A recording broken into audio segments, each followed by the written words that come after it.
ಅಲ್ಲ ಕಣೆ ಮಾನ್ಸ, ಆಷಾಢ ಮಾಸದಾಗ ಯಾರಾದ್ರೂ ಹೊಸ ವಾಹನ ತಗೊಂತಾರ? ನಿನ್ಗೆ ಬುದ್ಧಿ ಇಲ್ವೇನೆ?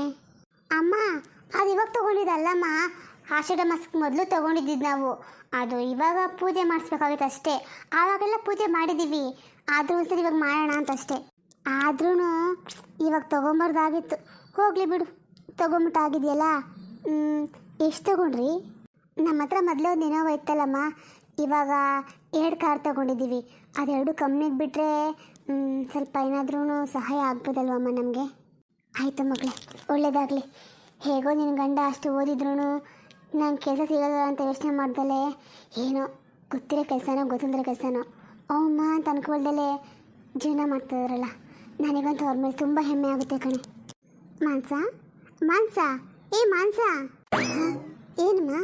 ನಾನು ಮಾತಾಡ್ತಾನೆ ಇದ್ದೀನಿ, ಈ ಎಲ್ಲ ಕಳೆದೋಗಿದ್ಯಾ? ಏನಿಷ್ಟೇ ಮಾಡ್ತಾ ಇದೆಯಾ? ಅಮ್ಮ, ಅದು ನಿಮಗೆ ತನು ಬಗ್ಗೆ ಏನು ಅನಿಸುತ್ತೆ? ತನು ಬಗ್ಗೆನಾ? ಸ್ವಲ್ಪ ಮೂಗೊಂದು ಕೋಪ, ಅದನ್ನು ಬಿಟ್ಟರೆ ಅವಳು ಒಳ್ಳೆ ಹುಡುಗಿನೇ ಅಪ್ಪ. ಹೇಳೋ ಮಾತು ಕೇಳಲ್ಲ. ಏನು ಮಾಡೋಣ, ಚಿಕ್ಕ ಹುಡುಗಿ ಅಂತ ಅವಾಗಿಂದ ಮುದ್ದಾಗಿ ಬೆಳೆಸ್ಬಿಟ್ಟಿದ್ದೀವಿ. ಇವಾಗ ಏನಾದರೂ ಕೇಳ್ತಾಳ ಅವಳು? ಯಾಕೆ ಹಿಂಗೆ ಕೇಳಿಸಿದೀಯಾ? ಏನಾಯಿತು? ಅದೇನೂ ಇಲ್ಲ ಅಮ್ಮ.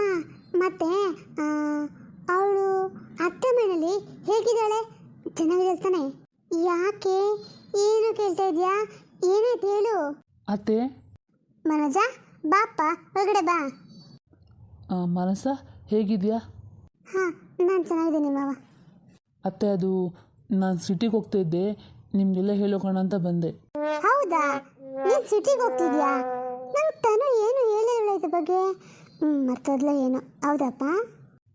ಹೌದು ಅತ್ತೆ, ಆದರೆ ಸಿಟಿಗೆ ಹೋಗ್ತಿರೋದು ನಾನು ಒಬ್ಬನೇ. ನನ್ನ ಜೊತೆ ತನು ಬರ್ತಾ ಇಲ್ಲ. ಯಾಕೆ? ಅವಳು ನಾನು ಬರೋದಿಲ್ಲ, ನೀನು ಒಬ್ಬನೇ ಹೋಗು ಅಂತ ಹೇಳಿದ್ಲು ಅತ್ತೆ. ಅದಕ್ಕೆ ನಾನು ಒಬ್ಬನೇ ಹೋಗ್ತಾ ಇದ್ದೀನಿ. ಅಯ್ಯೋ, ಅವಳಿಗೇನಾಗಿದೆಯಂತೆ?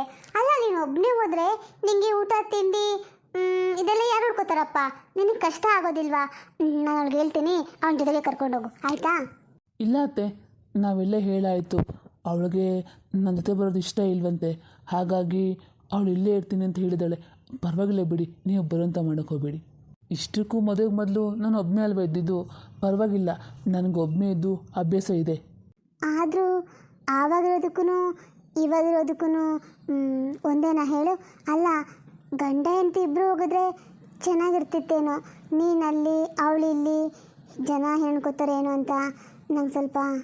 ಹಾಂ ಹೌದು ಅತ್ತೆ, ನೀವು ಹೇಳ್ತಿರೋದೇನು ಸರಿಯಾಗಿದೆ. ಆದರೆ ನಾನು ಮತ್ತು ನೀವು ಅಂದ್ಕೊಂಡಂಗೆ ಎಲ್ಲರೂ ಅನ್ಕೋತಾರೆ ಹೇಳಿ? ನನ್ನ ಜೊತೆ ಬರೋದಕ್ಕೆ ಅವಳಿಗೆ ಇಷ್ಟ ಇಲ್ಲ. ಹೀಗಿರುವಾಗ ಬಲವಂತ ಮಾಡಿ ಕರ್ಕೊಂಡೋಗಿ ನಾನೇನು ತಾನೇ ಮಾಡಲಿ ಹೇಳಿ? ಅದು ಸರಿನೇ ಬಿಡಪ್ಪ, ಏನು ಮಾಡೋಕ್ಕಾಗಲ್ಲ. ಮಾಮ, ಅದು ನಾನು ಸ್ವಲ್ಪ ಯಂತ್ರ ಮಾತಾಡಬೇಕಾಗಿತ್ತು. ಹೇಳು ಮನ್ಸ.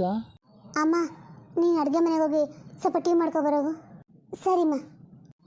ಅದು ಮಾಮ, ನಾ ಇದನ್ನು ಕೇಳ್ಬೋದು ನನಗೆ ಗೊತ್ತಿಲ್ಲ, ಆದರೂ ನನ್ನ ತಂಗಿಗೋಸ್ಕರ ನಾ ಇದನ್ನು ಕೇಳಲೇಬೇಕು. ನೀವಿಬ್ಬರು ಚೆನ್ನಾಗಿದ್ದೀರ ಅಲ್ವಾ? ಅಂದರೆ ಹೇಳು ಮನ್ಸ, ಚೆನ್ನಾಗಿರೋದು ಅಂದರೆ ಏನು? ಅದು ಮಾಮ, ತಾನು ತುಂಬ ಚಿಕ್ಕವಳು ವಯಸ್ಸಲ್ಲಿ, ಅವಳಿಗೆ ನಿಧಾನಕ್ಕೆ ಬಿಡಿಸಿ ಹೇಳಿದ್ರೆ ಅರ್ಥ ಮಾಡ್ಕೊತಾಳೆ. ನೀನು ಆತರ ಪಟ್ಟು ಅವಳನ್ನ ಬಯೋದಕ್ಕೆಲ್ಲ ಹೋಗಬೇಡ. ಮಾನಸ, ನಾವಿಬ್ಬರು ಕೂತ್ಕೊಂಡು ಒಂದು ಕಡೆ ಮಾತಾಡೋದೇ ಇಲ್ಲ, ಅಂಥದ್ರಲ್ಲಿ ನಾನು ಬೈತೀನಿ ಅವಳಿಗೆ. ನಿಂಗೆ ಯಾರು ಹೇಳಿದ್ರು? ಅವಳು ಹೇಳಿದ್ಲಾ? ಚೇಚೆ, ಇಲ್ಲ ಇಲ್ಲ, ಅವಳೇನು ಹೇಳಿಲ್ಲ. ನಾನೇ ಆ ಥರ ಅರ್ಥ ಮಾಡ್ಕೊಂಡೆ ಅಷ್ಟೇ. ನೋಡ್ಮಮ್ಮ, ಅವಳು ನಮ್ಮ ಮನೆಯಲ್ಲಿ ತುಂಬ ಮುದ್ದಾಗಿ ಬೆಳೆದ್ಬಿಟ್ಲು. ಅಪ್ಪ ಅಮ್ಮಂಗಳಂದ್ರೆ ತುಂಬ ಇಷ್ಟ. ಮನೆ ಚಿಕ್ಕ ಹುಡುಗಿ ಅಂತ. ಅವಳು ಸ್ಕೂಲಿಗೆ ಹೋಗಲ್ಲ ಅಂತ ಹೇಳೋದ ಕಾರಣಕ್ಕೆ ಅವಳನ್ನ ಯಾರೂ ಬಲವಂತ ಮಾಡಲಿಲ್ಲ. ಇವಾಗ ಅನಿಸುತ್ತೆ ಬಲವಂತ ಮಾಡಿದ್ರೆ ಅವಳು ಓದ್ತಾ ಇದ್ಲೋ ಏನೋ. ಹಾಗಾಗಿ ಅವಳಿಗೆ ಪ್ರಪಂಚದ ಜ್ಞಾನ ಸ್ವಲ್ಪ ಕಡಿಮೆ. ಅವಳಿಗೆ ಒಂದು ವಿಷಯನ ಪದೇ ಪದೇ ಹೇಳ್ತಾ ಇರಬೇಕು, ಆವಾಗ ಅವಳು ಅರ್ಥ ಮಾಡ್ಕೊತಾಳೆ. ಯಾಕಂದರೆ ಅವಳು ಸ್ಕೂಲಿಗೆ ಹೋಗಿಲ್ವಲ್ಲ, ಹಾಗಾಗಿ ಅವಳಿಗೆ. ಮನಸ, ಪ್ರತಿಯೊಂದು ನಾವು ಸ್ಕೂಲಲ್ಲೇ ಕಲಿಬೇಕನ್ನೋದು ಏನೂ ಇಲ್ಲ. ನಮ್ಮ ಜೀವನದಲ್ಲಿ ನೋಡಿ ಆಗಲಿ, ಅಥವಾ ನಮ್ಮ ಜೊತೆಲಿ ಅಕ್ಕಪಕ್ಕ ಇರ್ತಾರಲ್ಲ, ಅಕ್ಕ ತಂಗಿರು ಅಣ್ಣ ತಮ್ಮಂದರು, ಅವರು ನೋಡಿ ಕಲಿತು ತುಂಬ ಇರುತ್ತಲ್ವ. ಆದರೆ ತನು ಹಾಗಿಲ್ಲ. ನಾನು ಅಷ್ಟು ಪ್ರಯತ್ನ ಪಟ್ಟು ಅವಳಿಗೆ ತಿಳಿಸಿ ಹೇಳೋದಕ್ಕೆ, ಆದರೆ ಅವಳು ನನ್ನ ಮಾತು ಕೇಳೋಕ್ಕೆ ರೆಡಿ ಇಲ್ಲ. ನಾನು ಏನು ಮಾಡಲಿ ಹೇಳು? ನಂಗೆ ಅರ್ಥ ಆಗುತ್ತೆ ಅವಳು ಏನು ಅಂತ ನಿಮಗೆ ಚೆನ್ನಾಗಿ ನನಗೆ ಗೊತ್ತು ಅಲ್ಲ ಮಾಮ. ಯಾಕಂದರೆ ಅವಳ ಜೊತೇಲಿ ಹುಟ್ಟಿ ಬೆಳೆದವಳು ನಾನೇ ಅಲ್ವಾ.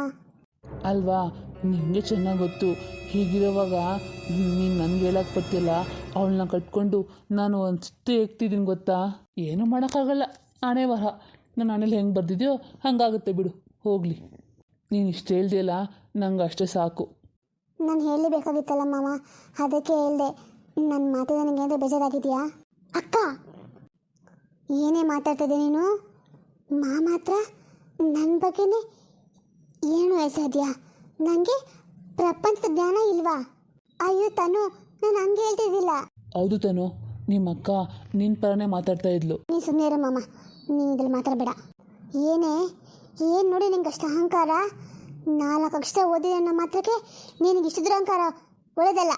ತನು, ನೀನು ಅರ್ಧಂಬರ್ಧ ಕೇಳಿಸ್ಕೊಂಡು ನಾನು ಸಿಟ್ಟು ಮಾಡ್ಕೊಂಡು ಮಾತಾಡೋಕ್ಕೆ ಬರಬೇಡ ಕಣೆ. ನಾನು ನಿನ್ಗೆ ಒಳ್ಳೇದ ಬಗ್ಗೆನೇ ಹೇಳ್ತಿದ್ದೆ. ನಿನ್ನ ಜೀವನ ಚೆನ್ನಾಗಿರಲಿ ಅಂತ ನಾನು ಆಸೆ ಪಡ್ತೀನಿ ಕಣೆ.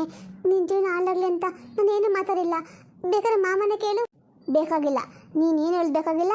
ನಾನು ಯಾರನ್ನು ಏನು ಕೇಳೋದು ಬೇಕಾಗಿಲ್ಲ. ನಾನು ನಿಂತ್ಕೊಳ್ಳೆಲ್ಲ ಕೇಳಿಸ್ಕೊಂಡಿದ್ದೆ ಅಕ್ಕ. ನೀನು ಹೇಳ್ತಿದ್ದಿಲ್ಲ ಇವಳಿಗೆ ಪ್ರಪಂಚದ ಜ್ಞಾನ ಇಲ್ಲ, ಹಾಗಿಲ್ಲ ಹೀಗಿಲ್ಲ, ಅವಳು ಓದಿಲ್ಲ ಅಂತ. ಹೌದು, ನಾನು ಓದಿಲ್ಲ ನಿಜಾನೇ. ಆದರೆ ನೀನು ಓದಿ ಏನೇ ಮಾಡಿದ್ಯಾ? ನನ್ನ ಮಾತಿಗೆ ಒಂದು ಉತ್ತರ ಕೊಡ್ತೀಯಾ? ಹಾಂ, ಮಾತಿಗೆ ಮೊದಲು ನಂಗೆ ತುಂಬ ತಿಳುವಳಿಕೆ ಇದೆ, ನನ್ನ ಮಹಾ ಜ್ಞಾನ ಅಂತ ಮಾತಾಡ್ತೀಯಲ್ಲ ನೀನು. ತಂದೆ ತಾಯಿ ಮಾನ ಮದುವೆ ಬಗ್ಗೆ ಯೋಚನೆ ಮಾಡಿದೆ ನನ್ನ ಪ್ರೀತಿನೇ ಬೇಕು ಅಂತ ಹೊಡೋದಿಯಲ್ಲ, ಹಾಗೆ ಮಾಡಬಾರ್ದು ಅಂತ ನಿನಗೆ ಯಾವ ಸ್ಕೂಲು ಕಾಲೇಜು ಹೇಳ್ಕೊಟ್ಟಿಲ್ವಾ ಅಕ್ಕ? ತನು, ಸುಮ್ಮನಿರು.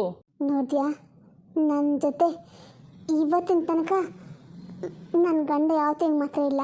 ನಿನ್ನ ಮಾತು ಕೇಳಿ ನೋಡ್ತೀಯಾ ತಾನು, ನೀನು ತಪ್ಪು ತಿಳ್ಕೊಂಡಿದ್ದೆ ಕಣೆ. ನನಗೆ ನಿನ್ನ ಜೀವನ ಬಗ್ಗೆ ತುಂಬ ಕಾಳಜಿ ಇದೆ. ನೀನು ಚೆನ್ನಾಗಿರಲಿ ಅಂತ ಆಸೆ ಪಡ್ತೀನಿ. ಬೇಡಮ್ಮ ತಾಯಿ, ಬೇಡ. ನಾನು ಚೆನ್ನಾಗಿರ್ಬೇಕು ಅಂತ ಯಾವತ್ತೂ ಅನ್ಕೋಬೇಡ. ನಿನ್ನ ಬಾಯಿಂದ ಮಾತ್ರ ಬರುತ್ತೆ, ನಿನ್ನ ಮನಸ್ಸಿಂದ ಬರಲ್ಲ ಆ ಮಾತು ಅಂತ ನನಗೆ ಗೊತ್ತು. ಹಾಗಾಗಿ ದಯವಿಟ್ಟು ನನ್ನ ಜೀವನದಿಂದ ದೂರ ಇರು. ಇದೇ ಮೊದಲು, ಇದೇ ಕೊನೆ. ಇನ್ನೊಂದು ಸಾರಿ ನನ್ನ ಬಗ್ಗೆ ಮಾತಾಡೋಕ್ಕೆ ಬಂದ್ಯೋ ಚೆನ್ನಾಗಿರೋದಿಲ್ಲ ನೋಡು. ಮಾಮ, ನಿಂಗೂ ಅಷ್ಟೇ ಹೇಳ್ತೀನಿ, ಕೇಳಿಸ್ಕೊ. ನಿಜಾನೇ ನಿನಗೆ ಇಷ್ಟ ಇಲ್ಲದೆ ನಾನು ಮದುವೆ ಮಾಡ್ಕೊಂಡೆ, ನಾನು ಒಪ್ಕೊತೀನಿ. ನಾನು ಅಷ್ಟೇ ಇಷ್ಟ ಇಲ್ಲದೆ ಮದುವೆ ಮಾಡ್ಕೊಂಡೆ. ಆದರೆ ಮದುವೆ ಆಗೋಗಿದೆ, ಹೇಗೋ ಅಡ್ಜಸ್ಟ್ ಮಾಡ್ಕೊಂಡು ಹೋಗೋಣ ಅಂತ ಅಂದ್ಕೊಂಡಿದ್ದೆ. ನೀನು ಯಾವಾಗ ಇಲ್ಲಿ ಮಾತು ಕೇಳೋ ಶುರು ಮಾಡ್ಕೊಂಡ್ಯೋ, ಬೇಡ. ನನಗೂ ನಿನಗೂ ಯಾವ ಸಂಬಂಧನೂ ಇಲ್ಲ ಇನ್ಮೇಲೆ. ತನು, ಏನೇ ಮಾತಾಡ್ತಿದ್ದೆ ನೀನು? ಅಮ್ಮ, ನೀನು ಹಂಗೇನು ಹೇಳ್ಬೇಡ.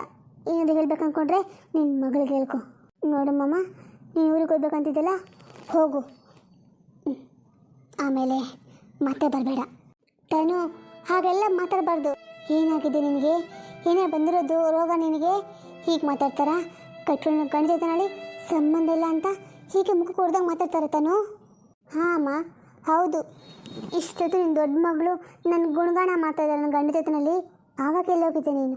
ಹಾಂ ಅಮ್ಮ, ನಿನಗೆ ಗೊತ್ತಿಲ್ಲ ನಾನು ಮತ್ತೆ ಸಿಗಾಕೊಂಡು ಎಷ್ಟು ಒದ್ದಾಡ್ತಾ ಇದ್ದೀನಿ ಅಂತ. ಇವಾಗ ಸ್ವಲ್ಪ ಸರಿ ಹೋಗ್ತಿದ್ದೆ, ಆದರೆ ಇನ್ನು ಮುಂದೆ ಅದು ಸಾಧ್ಯ ಇಲ್ಲ ಅನಿಸುತ್ತೆ. ಬೇಡ, ನನಗೆ ಯಾವ ಸಂಬಂಧನೂ ಬೇಡ. ನಿಂತ್ಕೋತಾನೋ? ಅತ್ತೆ, ನಾನು ಬರ್ತೀನಿ. ಏನಾಯ್ತೆ? ಚೆನ್ನಾಗಿ ಇದ್ರಲ್ಲ, ಇದ್ದಕ್ಕಿದ್ದಂಗೆ ಏನಾಯಿತು? ನೋಡ್ದೇನಮ್ಮ, ನಾನು ಅವಳಿಗೆ ಎಷ್ಟು ಒಳ್ಳೇದು ಮಾಡಬೇಕು ಅಂತ ಅನ್ಕೋತೀನಿ. ಆದರೆ ಅವಳು ನನಗೆ ಯಾವಾಗಲೂ ಹೀಗೆ ಅರ್ಥನೇ ಮಾಡ್ಕೊಳ್ಳೋದಿಲ್ಲ. ಅಯ್ಯೋ ದೇವ್ರೆ, ನನಗಂತೂ ನಿಮ್ಮಿಬ್ಬರ ಮಧ್ಯೆ ಏನಕ್ಕೆ ಜಗಳ ಆಗುತ್ತೆ ಅಂತಲೇ ಅರ್ಥ ಆಗ್ತಾ ಇಲ್ಲ. ನೋಡು, ನನಗೊಂದು ವಿಷಯ ಇಲ್ಲ. ನೀನು ಯಾವುದೇ ಕಾರಣಕ್ಕೂ ಅವಳ ಬಗ್ಗೆ ತಲೆ ಕಸ್ಕೊಳಕ್ಕೆ ಹೋಗಬೇಡ. ಅವಳ ವಿಷಯಕ್ಕೆ ತಲೆನೂ ಹಾಕ್ಬೇಡ ಕಣೆ. ಯಾಕೆ ಬೇಕು ನಿನಗೆ? ಅಮ್ಮ, ಏನಮ್ಮ ಹೇಳ್ತೇನೆ ನೀನು? ಅವಳು ನನ್ನ ತಂಗಿ ಅಲ್ವಾ? ನನಗವಳ ಬಗ್ಗೆ ಕಾಳಜಿ ಪ್ರೀತಿಯಲ್ಲಿ ಇರೋದಿಲ್ವೇನಮ್ಮ? ಹೇಳು ನೀನೇ. ಸರಿ ಅಮ್ಮ, ಇರುತ್ತೆ, ಒಪ್ಕೋತೀನಿ. ಆದರೆ ಇದೆಲ್ಲ ಅವ್ಳಿಗೆ ಅರ್ಥ ಆಗಬೇಕಲ್ಲ. ಹಾಗಂತ ನಾನು ಸುಮ್ಮನೆ ಬಿಡೋಕ್ಕಾಗೋದಿಲ್ಲಮ್ಮ. ನನಗೆ ನನ್ನ ಜೀವನ ಹೇಗೆ ಮುಖ್ಯನೋ ಅವಳ ಜೀವನ ಅಷ್ಟೇ ಮುಖ್ಯ. ಆದರೆ ಅವಳು ಹೀಗಾಗೋದಕ್ಕೆ ನಾನೇ ಕಾರಣ ಅಂತ ಹೇಳಿದ್ಲು. ನಿನಗೆ ಗೊತ್ತಾ ಅಮ್ಮ? ಏನು? ಅವಳು ಹಂಗಂದ್ಲ? ಅಲ್ಲ, ಅವಳಿಗೆ ಏನು ತೊಂದರೆ ಆಗಿದೆ ಅಂತ ನನಗಂತೂ ಏನು ಮಾಡಬೇಕು ಅಂತ ಅರ್ಥ ಆಗ್ತಾ ಇಲ್ಲ. ಇಲ್ಲ, ಈ ವಿಷಯ ಹೀಗೆ ಬಿಟ್ಟರೆ ಆಗಲ್ಲ. ನಿಮ್ಮಪ್ಪ ಬರಲಿ, ಒಂದು ತೀರ್ಮಾನಕ್ಕೆ ಬಂದೇ ಬಿಡ್ತೀನಿ. ಬೇಡ ಅಮ್ಮ, ಪ್ಲೀಸ್, ಅಪ್ಪಂಗೆಲ್ಲ ಹೇಳಕ್ಕೆ ಹೋಗಬೇಡ. ಪಾಪ ಅಪ್ಪಂಗೆ ಬೇಜಾರಾಗುತ್ತೆ. ಸರಿ, ಏನೋ ಮಾಡಮ್ಮ. ಅಮ್ಮ, ಇರು ಒಂದೇ ನಿಮಿಷ, ನಾನು ಮನೆ ಕಡೆಗೆ ಹೋಗಿ ಬರ್ತೀನಿ. ಸರಿ, ಹಾಗೆ ಮಾಡು. ಸ್ವಲ್ಪ ನಿನಗೂ ಸಮಾಧಾನ ಆಗುತ್ತೆ. ಹೋಗ್ಬಾ. ಅಯ್ಯೋ ದೇವ್ರೆ. ಏನಮ್ಮ ಕವಿತಾ ಮೇಡಮ್, ಏನು ಸಮಾಚಾರ? ಇವತ್ತೇನೋ ಆರಾಮಾಗಿರೋ ಥರ ಕಾಣಿಸುತ್ತೆ. ಯಾಕ್ರಿ, ನಾನು ಯಾವಾಗೂ ಸೇರಿಸಿಡಿ ಅಂತಿರ್ತೀನಾ? ಏನೋ ಒಂದ್ಸರಿ ಕೋಪ ಬರುತ್ತೆ, ಅದಕ್ಕೆ ಹಂಗೆ ಆಡ್ತೀನಪ್ಪ. ನನಗೂ ನಿಮ್ಮ ಮೇಲೆ ಪ್ರೀತಿ ಇದೆ ರೀ. ಅಯ್ಯೋ ದೇವ್ರೆ, ಏನಪ್ಪ ಇವತ್ತು ಸೂರ್ಯ ಯಾವ ಕಡೆ ಉಟ್ಬಿಟ್ಟಿದ್ದಾನೆ? ನನ್ನ ಹೆಂಡತಿಗೆ ಇವತ್ತು ನನ್ನ ಮೇಲೆ ಪ್ರೀತಿ ಬಂದಿರೋ ಹಾಗಿದೆ. ರೀ ಸುಮ್ಮನೆ ಇರ್ರಿ, ನೀವು ಏನು ಹೇಳ್ತೀರಪ್ಪ. ಅದು ರೀ, ನಾನಿವತ್ತು ನಿಮ್ಗೊಂದು ವಿಷಯ ಹೇಳ. ಹ್ಞೂ ಹೇಳು. ಅದು ಸರಿ, ಮಗು ಇಲ್ಲಿ ಕಾಣ್ತಿಲ್ವಲ್ಲ? ಅದು ಅವಳೇ ಇದ್ದಾಳಲ್ಲ, ನಿಮ್ಮ ಮುದ್ದಿನ ಮಗಳು, ಅವಳು ತಗೊಂಡೋಗಿದ್ದಾಳೆ ರೀ. ಅದು ಹೆಂಗೆ ಗೊತ್ತಾ? ಅಲ್ಲ, ನಮ್ಮ ಮಗು ಹೇಗೋ ದೊಡ್ಡನಾಗ್ತಿದ್ದಾನೆ, ಇವಾಗ ನೋಡ್ಕೊಳಕ್ಕೆ ಏನು ಕಷ್ಟ ಇಲ್ಲಪ್ಪ, ನಾನು ಆರಾಮಾಗಿ ನೋಡ್ಕೊತೀನಿ. ಅದಕ್ಕೆ ಮತ್ತೆ ಅವರಿಬ್ಬರನ್ನೂ ಬೇರೆ ಮನೆಗೆ ಕಳ್ಸೋಣ ರೀ. ಯಾರಿಬ್ರನ್ನೇ? ಅಯ್ಯ, ಇನ್ಯಾರನ್ನ? ನಿಮ್ಮ ಎರಡನೇ ಹೆಂಡ್ತಿನ ಮತ್ತು ಮಗಳನ್ನ, ಇನ್ಯಾರನ್ನ? ಏನು, ಅವ್ರನ್ನ ಬೇರೆ ಮನೆ ಕಳಿಸ್ಬೇಕಾ? ಯಾಕೆ? ಇವಾಗ ಏನು ತೊಂದರೆ ಅವ್ರು ಇಲ್ಲಿದ್ರು ನಿನಗೆ? ಹಂಗಲ್ಲ ರೀ, ಇಷ್ಟು ದಿನ ಹೇಗೋ ನನಗೆ ಅವ್ರ ಅವಶ್ಯಕತೆ ಇತ್ತು, ಇನ್ನು ಮುಂದೆ ಏನಕ್ಕೆ ಸುಮ್ಮನೆ ಬೇಡ ಅನಿಸುತ್ತೆ. ಅದಕ್ಕೆ ಅವ್ರನ್ನ ಒಂದು ಸಪ್ರೇಟ್ ಮನೆ ಇಟ್ಬಿಡ್ರಿ. ಊರಿನ ಜನ ನೋಡಿದ್ರು ಏನು ಅನ್ಕೋತಾರೆ ಹೇಳಿ? ನೋಡು, ಇಬ್ಬರು ಹೆಂಡ್ತಿರ ಮೇಲೆ ಒಟ್ಟಿಗೆ ಇದ್ದಾನೆ ಇವನು ಅಂತ ಹಾಡ್ಕೋತಾರೆ ರೀ. ಅದಕ್ಕೆ ಅವ್ರನ್ನ ಬೇರೆ ಕಳ್ಸೋಣ ರೀ, ಪ್ಲೀಸ್ ಪ್ಲೀಸ್ ರೀ. ಏ ಕವಿತಾ, ನೀನು ಏನೇ ಮಾತಾಡ್ತಾ ಇದೆಯಾ? ನೀನು ಹಿಂಗೆ ಯೋಚನೆ ಮಾಡ್ಬೋದಾ? ಸ್ವಲ್ಪ ಯೋಚನೆ ಮಾಡು. ಅವರಿಬ್ರು ನಿಮ್ಗೆ ಎಷ್ಟು ಸಹಾಯ ಮಾಡಿದ್ದಾರೆ ಪಾಪ. ಇವಾಗ ನಿನಗೆ ಅವಶ್ಯಕತೆ ಇಲ್ಲ ಅಂತ ಅವ್ರನ್ನ ಬೇರೆ ಕಳ್ಸೋಕ್ಕಾಗುತ್ತಾ? ನೋಡು, ನೀನು ಅನ್ಕೊಂಡಂಗೆಲ್ಲ ನನ್ನ ಕೈಲಿ ಮಾಡೋಕ್ಕಾಗಲ್ಲ. ಯಾಕೆ? ಸರಿ ಬಿಡಿ, ನಿಮ್ಗೆ ಹೇಳಕ್ಕೆ ಇಷ್ಟ ಅಂದರೆ ಪರವಾಗಿಲ್ಲ, ನಾನು ಹೇಳ್ತೀನಿ, ಸರಿನಾ? ಏನು ಬೇಡ, ಈ ವಿಷಯನ ಯಾವುದೇ ಕಾರಣಕ್ಕೂ ಅವ್ರಿಗೆ ಹೇಳ್ಬಾರ್ದು. ಅಲ್ಲ, ಅವ್ರ ಮನ್ಸಿಗೆ ಎಷ್ಟು ನೋವಾಗುತ್ತೆ ಹೇಳು? ನೋವು ಇಲ್ಲ, ಏನೂ ಇಲ್ಲ, ನೀವೇ ಹಂಗೆ ಅನ್ಕೊಳ್ಳೋದಪ್ಪ, ನಾನು ಹೇಳ್ತೀನಿ ಬಿಡಿ. ನೋಡು ಕವಿತಾ, ಅದೆಲ್ಲ ತಪ್ಪು, ಹಂಗೆಲ್ಲ ಮಾಡಬಾರ್ದು. ಒಂದು ಸ್ವಲ್ಪ ದಿನ ಆಮೇಲೆ ಯೋಚನೆ ಮಾಡ್ತೀನಿ, ಸರಿನಾ? ಸರಿ, ಹಾಗಿದ್ರೆ ನಿಮಗೋಸ್ಕರ ನಾನಿವಾಗ ಸುಮ್ಮನಿರ್ತೀನಿ. ಆದರೆ ತುಂಬ ದಿನ ಮುಂದಕ್ಕೆ ಹಾಕ್ಬಾರ್ದು, ಆದಷ್ಟು ಬೇಗ ಅವ್ರನ್ನ ಬೇರೆ ಮನೆ ಮಾಡಿ ಕಳಿಸಿ, ಆಯಿತಾ? ಸರಿ, ಹಾಗೆ ಮಾಡ್ತೀನಿ. ಸದ್ಯಕ್ಕೆ ವಿಚಾರದ ಬಗ್ಗೆ ಅವ್ರ ಹತ್ರ ನೀನು ಏನೂ ಮಾತಾಡ್ಕೂಡ್ದು, ಸರಿನಾ?